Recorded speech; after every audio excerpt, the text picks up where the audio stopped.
Kecerdasan itu ada 3 yang sering umum juga disampaikan. Kecerdasan yang pertama adalah kecerdasan intelektual, lalu yang kedua adalah kecerdasan emosional, yang ketiga adalah kecerdasan spiritual.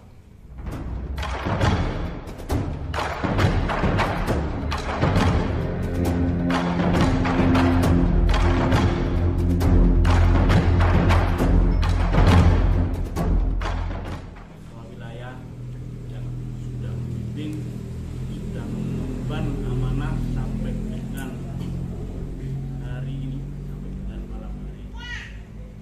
Juga pengurus-pengurusnya, juga termasuk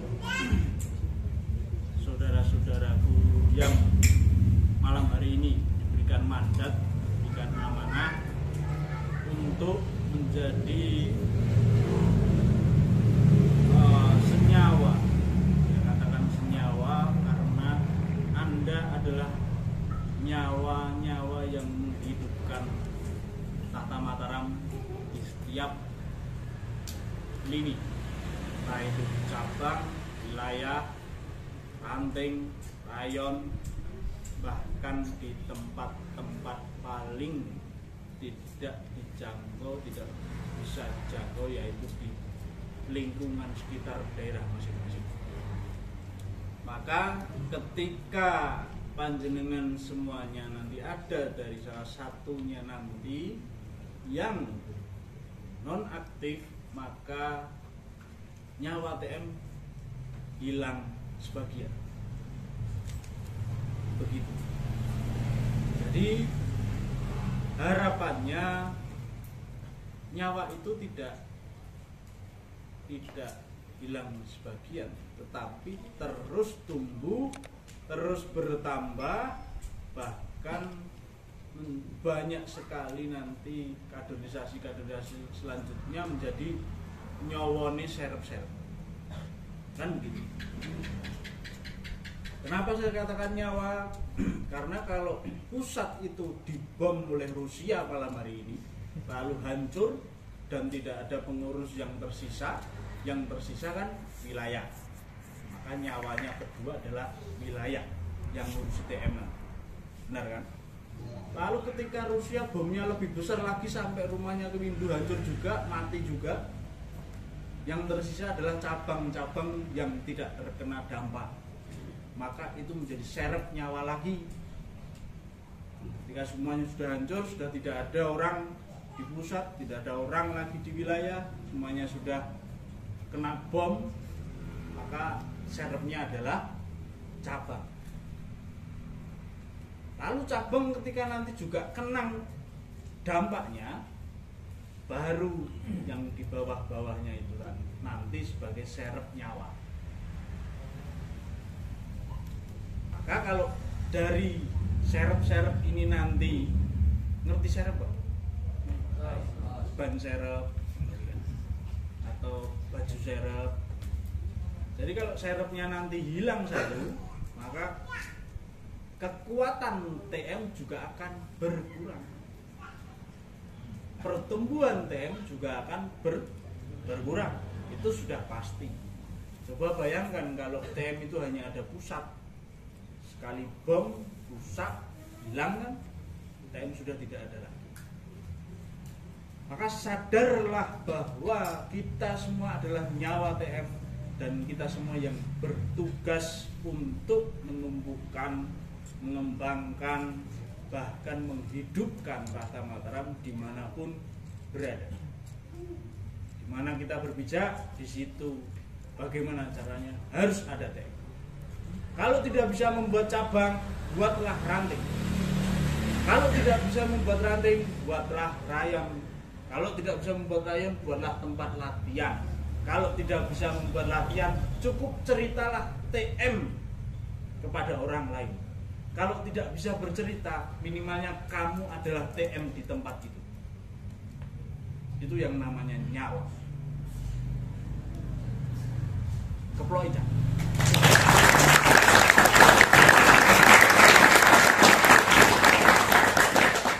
Mosok ya gitu. koyo aku kan.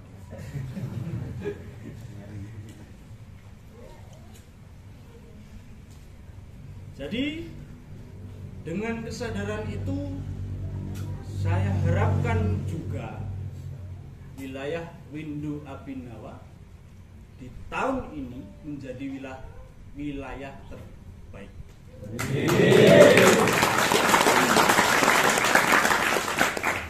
Tentu saja itu adalah doa kita bersama. Tentu saja itu adalah cita-cita kita bersama. Tentu saja itu adalah harapan kita bersama. Dan doa yang terbaik adalah doa yang diimbangi dengan sebuah tindakan. Jadi kalian berdoa itu sebagai penguat, sebagai nawa itu, sebagai niat. Selebihnya adalah bagaimana kamu besok melangkah, bagaimana besok kamu bertindak, bagaimana besok kamu membuat laku-laku daripada doa yang sudah dipanjatkan. Jadi doa tanpa laku itu sama dengan bohong. Contoh, kita berdoa, ya Allah, besok saya minta uang 100.000. Terus Gusti Allah sudah menjamin, udhuni astajib laku. Berdoalah kepadaku maka akan aku kabulkan. Dikabulkan tidak besok? Dikabulkan tidak? Pasti dikabulkan. Pasti dikabulkan. Uang sudah dicetak dan tersedia di bumi. Dikabulkan kan? Senilai lebih dari 100.000 bahkan. Ya kan? Lah apa iya terus Gusti Allah kon mara ning omahmu duwite dinehne apa? Nyo wingi dongamu kae. Kan enggak begitu. Meremehkan Gusti Allah kuwi. Dosamu gede, kan ngono. Ya pasti kita yang datang kepada Gusti Allah. Iya. Padahal Gusti Allah nggone ning endi kowe ya teko Gusti Allah. Kita datang kepada perantara-perantaranya yang sudah disediakan, yang sudah disiapkan untuk merawati, untuk menyiapkan uang 100.000 yang kamu minta. Di mana itu? Di mana? Kerja. Berarti uangnya ada di yang memberi upah ketika kamu kerja. Yang memegang dia ternyata. Kan begitu. Atau di bank.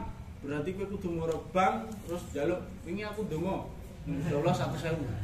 Ditek kene. Gorene.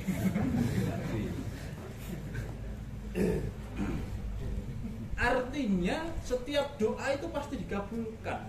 Tetapi kan tidak langsung semena-mena mak gedunduk jeglek ning ngarepan ketika kita mendoakan, tidak begitu. Tetapi melalui perantara-perantaranya lah doa itu sudah terselip, sudah tersedia, sudah dimustajabkan, sudah disediakan dengan nyata, tinggal kita mengambilnya. Minimalnya kalau itu sangat mudah diambil, kamu harus melangkah berjalan. Misal besok ya Allah aku ingin jambu air.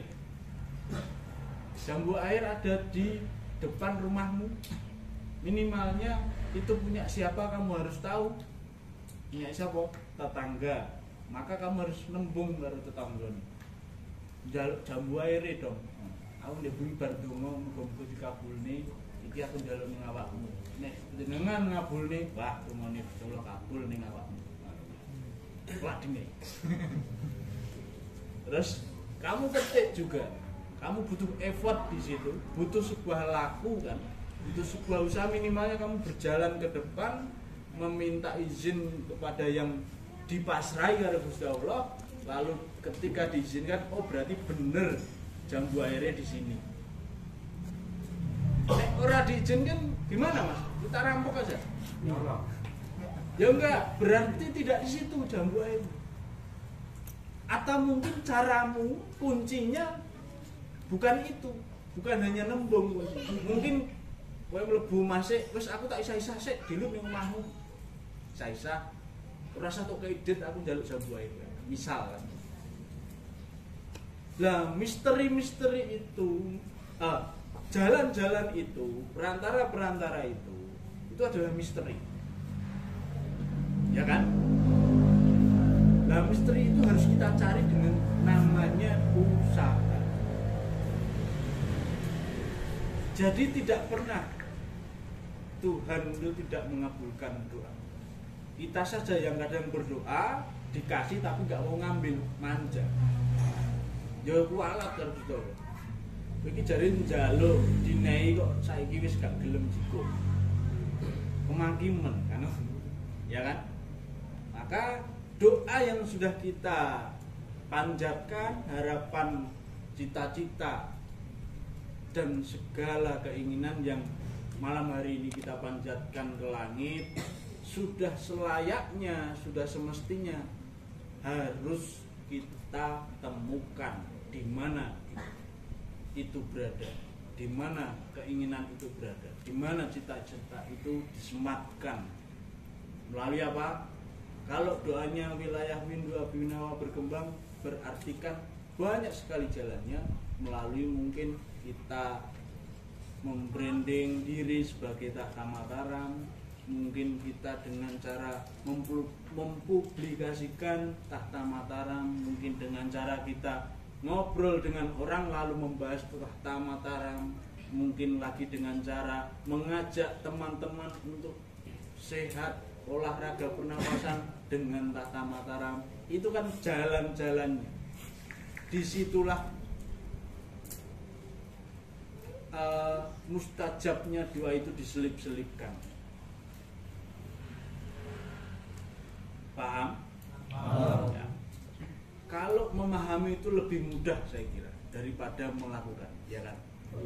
Maka kita itu harus punya banyak sekali kekuatan dari diri. Yang saya sebut di sini adalah kekuatan kecerdasan. Jadi saya pengen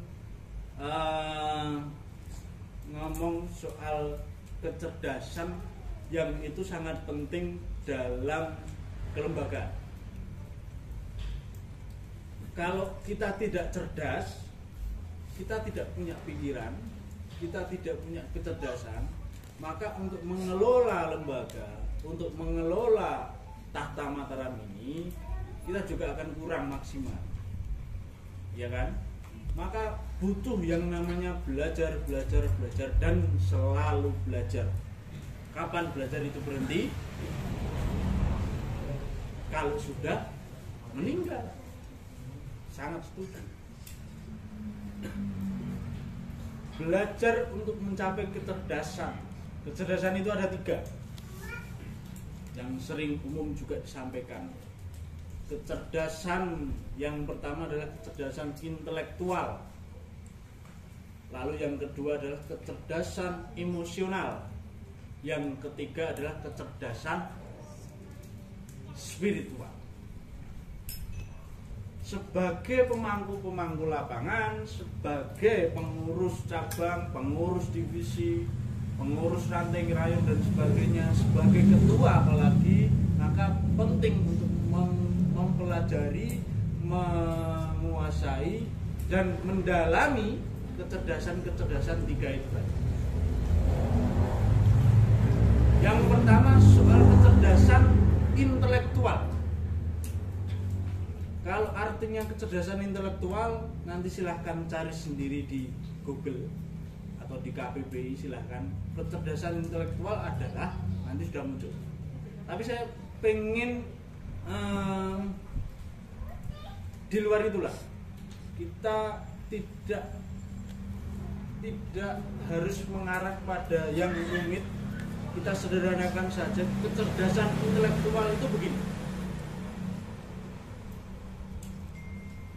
cara merawat bunga mawar contohnya. Kalau kamu tahu cara merawat bunga mawar, itu adalah kecerdasan intelektual.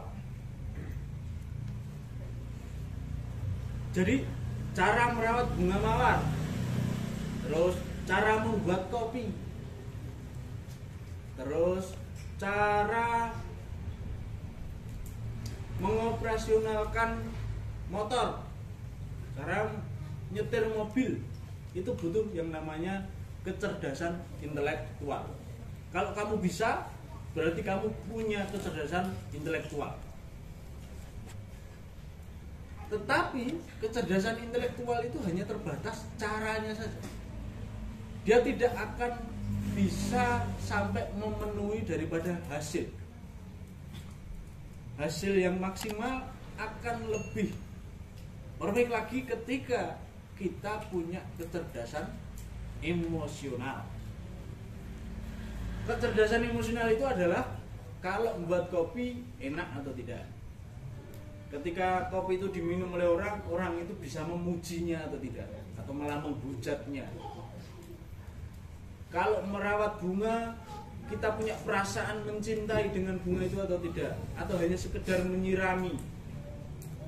Kalau dia punya kecerdasan emosional, setiap hari nyirami bunga, terus memotong rumputnya, memangkas rumputnya, memberikan tanah yang subur, lalu tumbuh perasaan tumbuh bahwa ada ikatan emosional tersendiri bunga dengan kita. Kadang-kadang begitu. Contoh punya anjing atau punya kucing, kita setiap hari ngasih makan, setiap hari merawatnya, secara tidak langsung kita punya emosional, tahu bahasa-bahasanya. Anjing ini lapar, kondisinya bagaimana? Kucing ini kalau sedang ngantuk bagaimana? Kita sampai hafal di situ. Nah, itulah kecerdasan emosional. Contoh lagi bunga mawar. Kita tahu bunga mawar ini besok akan layu, lalu akan tumbuh lagi, akan layu, akan tumbuh lagi, sampai kita hafal momentum-momentum mekarnya, momentum layunya. Itu dibutuhkan yang namanya kecerdasan emosional. Sampai kita tahu bahwa ini kalau saya beri air sekian liter, dia akan segar. Ini kalau saya beri cahaya, dia akan berfotosintesis, dia akan makan.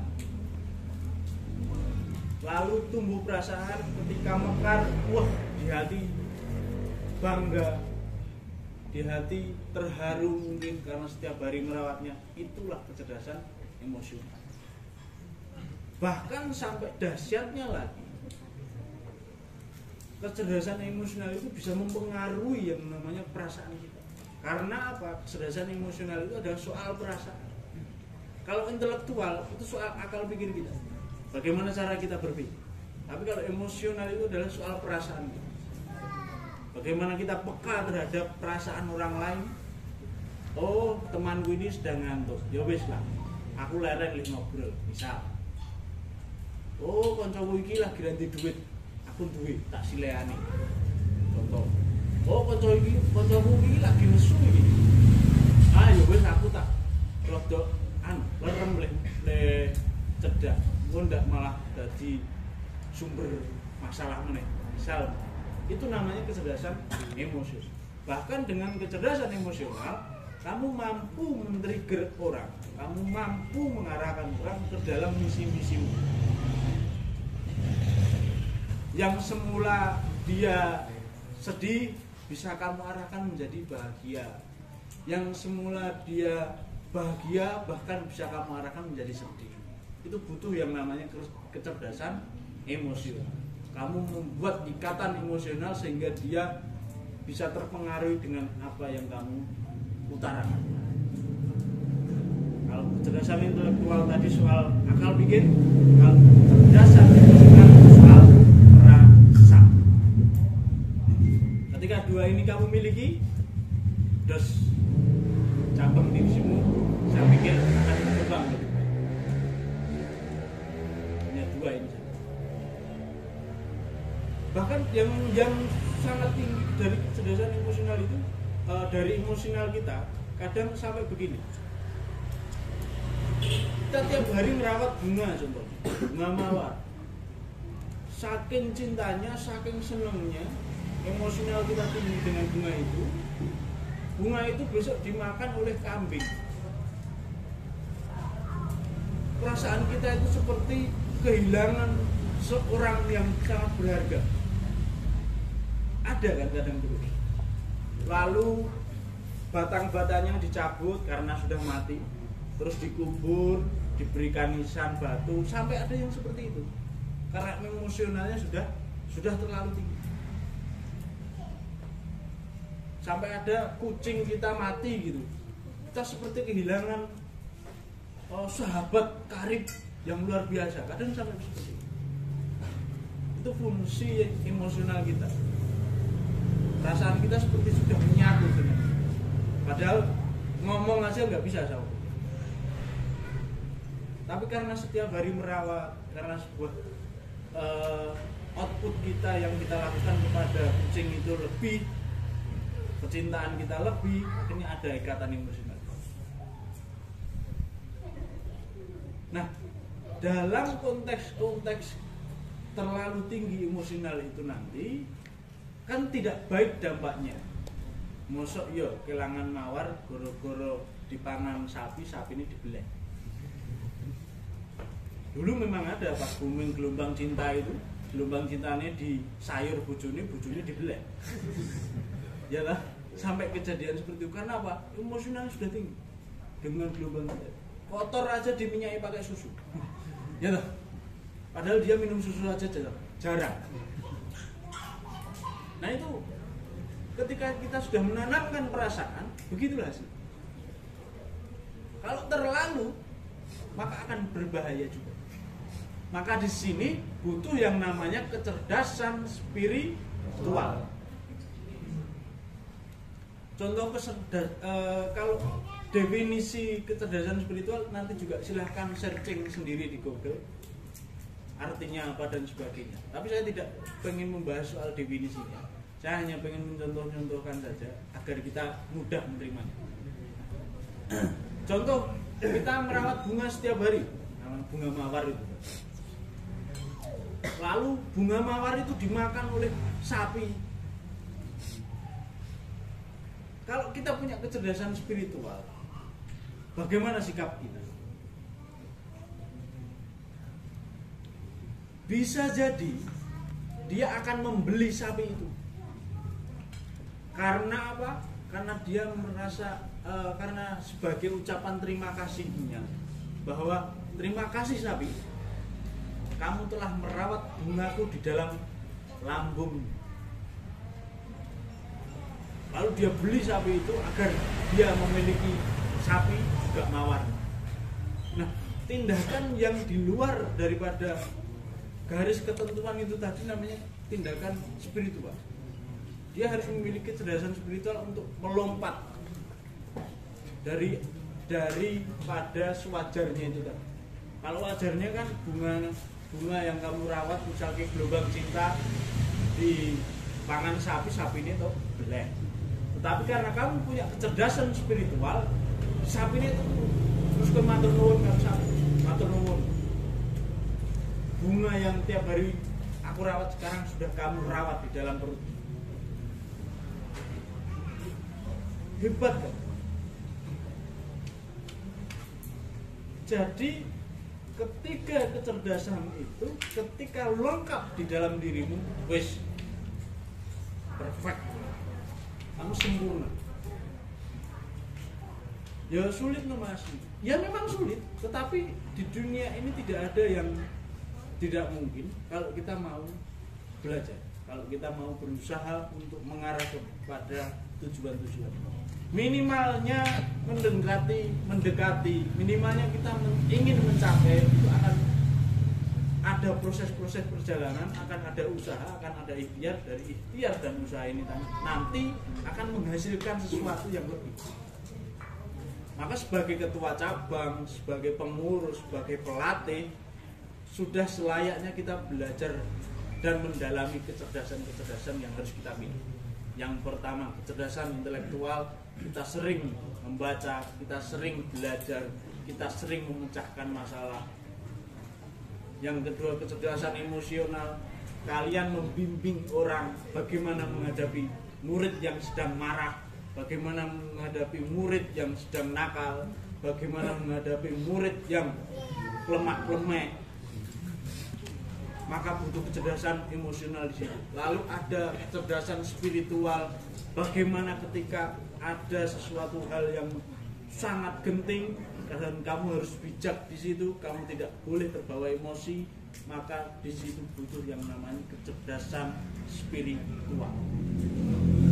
Orang-orang yang punya kecerdasan spiritual, kebanyakan outputnya, lakunya, kebijakannya adalah sesuatu hal yang bijaksana. Maka ketika kamu punya kecerdasan intelektual, kamu bisa menjadi orang-orang yang dianggap cerdas, pintar. Lalu kalau kamu punya kecerdasan emosional, kamu biasanya dianggap orang baik. Wah, wong iki apik. Lalu kalau kamu punya kecerdasan spiritual, kamu nanti akan memiliki derajat kemuliaan. Kalau intelektual itu untuk sukses, untuk kaya, maka butuh intelektual. Tapi untuk menjadi public figure, menjadi baik di mata orang lain, butuh kecerdasan emosional. Lalu untuk menjadi derajat yang lebih mulia, dia butuh kecerdasan spiritual. Ketiga-tiganya lengkap, kamu akan menjadi orang yang kaya, menjadi orang baik, dan menjadi orang mulia. Paham nggak? Paham.